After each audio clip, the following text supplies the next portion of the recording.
పగటిపూట తిరుగుతాయి కదా. కోకిలలు ఏ టైంలో తిరుగుతాయి? రాత్రిపూట. రాత్రిపూట తిరిగే వాటిని నాక్టర్నల్స్ అంటారు, పగటిపూట తిరిగే వాటిని డయర్నల్స్ అంటారు. వాటి ఆ కోకిల నాక్టర్నల్ అని గుర్తుండడానికి ఒక చిన్న కథ. ఒకప్పుడు కాకులు బ్లూ కలర్లో ఉండేవంట,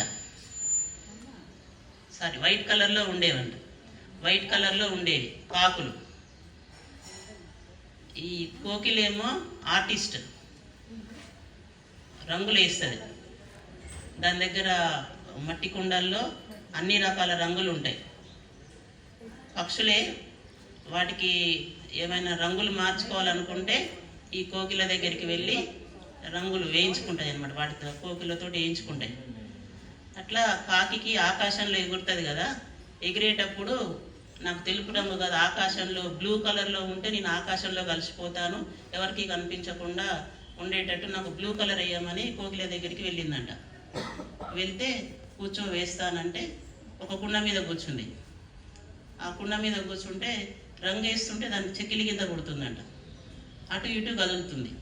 కదలకు కదలకు నీ మంచిగా వేస్తే కదలకంటే కదులుతుంది. అలా కదులుతూ కదులుతూ కుండలో పడిపోయింది. ఆ కుండ ఏ రంగు? నలుపు రంగు కుండ. నలుపు రంగులో పడిపోయింది.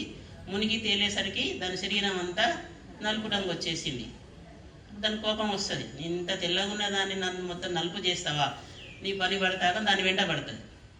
దాని వెంట పడుతూ ఇప్పటి వరకు కూడా కాకులు కోకిలలు కనిపిస్తే కోకిలను తరివేస్తాయి, కోకిల వెంట పడుతుంది. అలా కాకి బారి నుండి తప్పించుకోవడానికి కోకిల రాత్రిపూట తిరుగుద్దంట, కాకి పగటిపూట అదే రంగుతోటి తిరుగుతుందనేది కథ మాత్రమే. ఇది ఈ ఛాయిస్ ఇచ్చినందుకు చాలా సంతోషం. థ్యాంక్స్.